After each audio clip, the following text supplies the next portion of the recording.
함진기TV 시청자 여러분 안녕하십니까, 함진규입니다.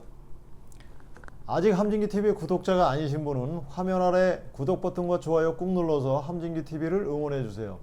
더 유익한 내용으로 여러분께 보답하도록 하겠습니다. 전기 동력으로만 구동되는 드론 택시는 수년 내에 우리 곁으로 다가올 것이 분명해 보입니다.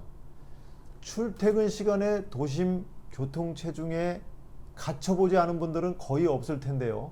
그런데 그런 도로 위를 아무런 소음도 공해도 내뿜지 않고 유유히 날아가는 드론 택시를 보게 된다면 어떤 기분이 들까요? 이제 이 모습은 공상과학소설이 아닌 현실이 될 날도 머지 않았습니다. 영어권에서는 드론 택시를 에어택시라고 부릅니다. 사람이 타는 유인도로는 EVTOL이라고 부르는데 전기 동력 수직 이착륙기를 뜻합니다. 미국 유나이티드 항공은 시카고와 뉴욕에서 에어택시를 운행할 계획을 수립해 두고 있습니다. 미군도 이미 EVTOL을 시험 중에 있습니다. 미국의 유인드론 제조사인 조비 에이비에이션은 2025년까지 두바이에서 에어택시 서비스를 시작하는 계약을 체결했습니다. 독일의 볼로콥터는 올 7월에 열리는 파리 올림픽에 맞춰 파리에서 에어택시로 관광객들을 실어 나를 예정입니다. EVTOL 같은 전기동력 항공은 도시교통 혼잡을 완화하고 외딴 지역에 응급 배송을 가능하게 하며 탄소 배출을 줄이고 접근성이 높고 편리한 단거리 항공여행을 약속합니다. 그렇지만 여전히 전기항공의 상용화의 길에는 불확실한 요소들이 남아 있습니다. 기술적인 장벽, 규제의 미로, 대중들의 수용 여부 같은 것들입니다. 이런 장벽들이 있음에도 항공교통을 전기화해야 하는 이유는 무엇일까요? 지금 세계 여러 나라에서 시험 비행이 이루어지고 있는 EVTOL은 우주가족 제슨이라는 만화 영화에 나오는 플라잉카와 제5원소라는 영화에서 주인공 브루스 윌리스가 타고 날아다니는 자동차의 중간쯤에 해당하는 비행체라고 할 수 있는데요. 영화에서는 우리의 상상력을 자극하는 신기한 도구였을 뿐이지만 이제는 구현 가능한 미래 교통수단이 되고 있습니다. 더구나 교통이 혼잡한 도시나 접근하기 어려운 오지에서 일반적인 지상교통수단을 대체할 수 있는 효율적이고 친환경적인 대안이 될 수 있다는 큰 잠재력 또한 지니고 있습니다. 장거리용 전기 비행기 개발도 활발하게 진행되고 있지만 EVTOL은 단거리를 비행하는 헬리콥터의 개념으로 설계됐습니다. 그러나 헬리콥터에 비해 더 저렴할 뿐만이 아니라 환경에 미치는 영향도 훨씬 작습니다. 또 이착륙하는데 긴 활주로가 필요 없고 수직 이착륙할 수 있는 작은 공간만 있어도 되므로 도심의 지상교통과 연계도 용이합니다. 그래서 조비 에이비에이션 같은 회사는 앞으로 자사의 에어택시를 우보의 차량 호출 기술과 연결하기 위해 우보 에어를 인수했습니다. 에어택시가 상용화되면 우선 도로교통을 우회할 수 있는 특정한 고수요 노선에서부터 서비스가 시작될 것입니다. 우리나라로 말하자면 인천공항과 서울 중심부를 연결하는 노선이 될 것입니다. 미국의 유나이티드 에어라인은 아처의 EVTOL을 가지고 시카고에서 오헤어 국제공항까지, 맨하튼에서 뉴와크 리버티 국제공항까지 시험할 계획으로 있습니다. EVTOL은 처음에는 주로 군사용이나 긴급 구호 용도로 사용되겠지만 곧 민간 영역에서 광범위하게 채택될 것이며 이를 통해 더 깨끗하고 더 이동성이 뛰어난 도시의 미래로 발돋움하게 될 것입니다. 드론 택시의 가장 큰 기술적인 도전 과제는 배터리 기술의 한계입니다. 오늘날의 배터리는 지난 10년간 상당한 발전을 이루었지만 현재 항공기에서 사용되는 전통적인 화석 연료의 에너지 밀도에는 미치지 못합니다. 이러한 단점은 드론 택시가 화석 연료를 사용하는 비행기들과 동일한 운항 능력과 운항 거리를 달성할 수 없음을 의미합니다.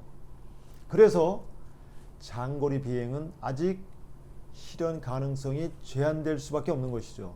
그렇지만 150km 또는 그 이상의 단거리 운항은 충분히 커버할 수 있으므로 대도시 내에서나 가까운 도시 간의 운행은 가능합니다. 좀 더 넓은 운항 범위를 확보하려면 더 높은 에너지 밀도, 더 빠른 충전 시간, 더 긴 수명 주기를 제공하는 배터리를 개발해야 합니다.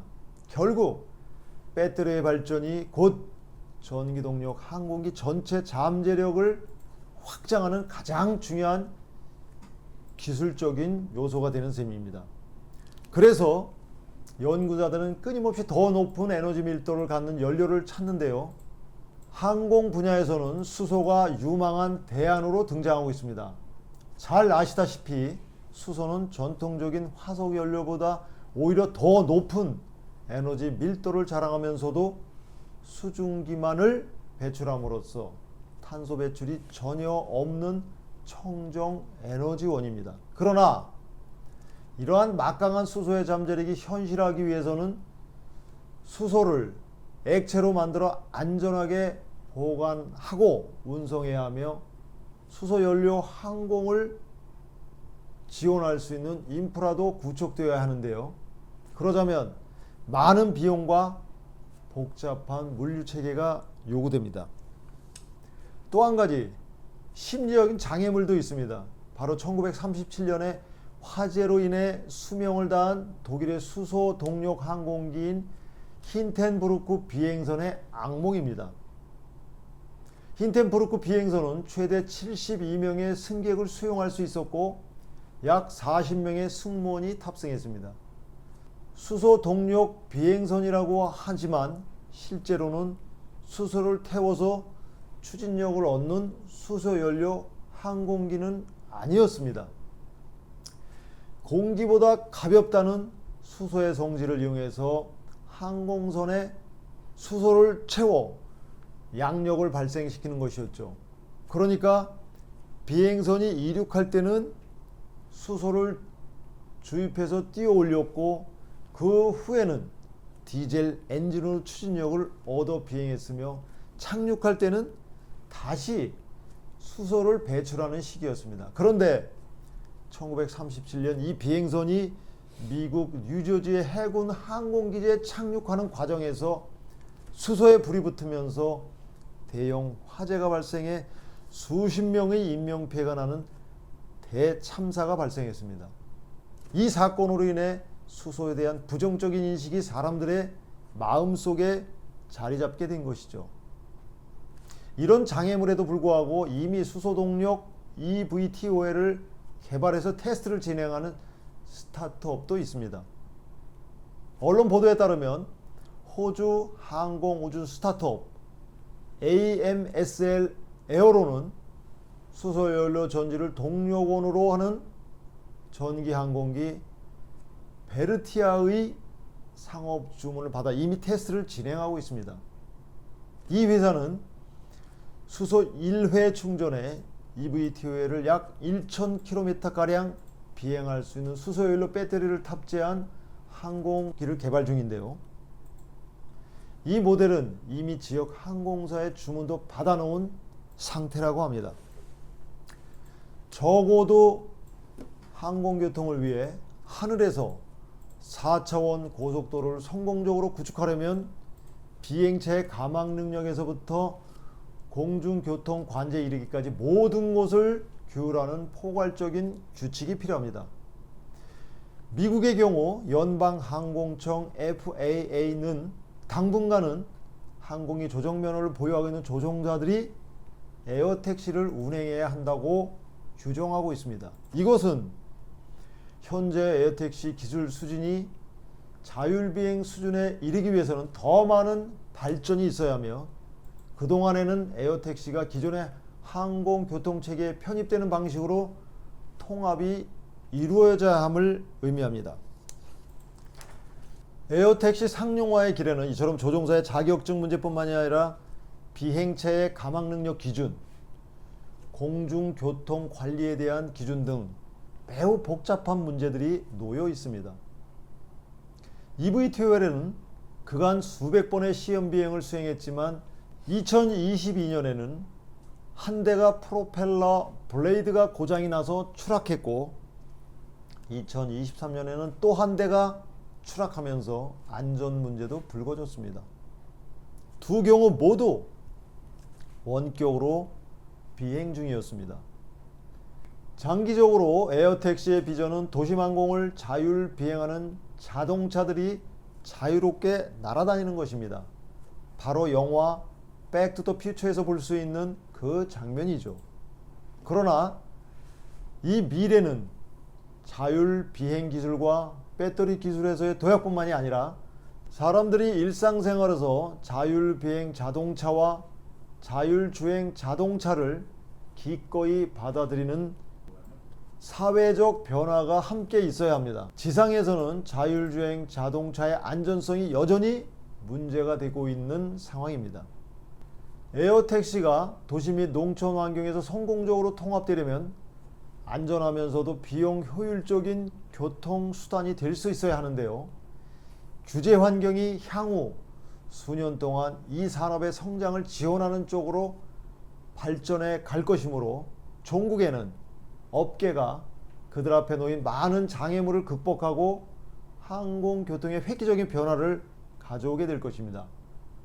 지금 우리의 하늘에서는 새로운 길이 열리고 있습니다. 지금까지 함진규의 4차 산업혁명이었습니다. 감사합니다.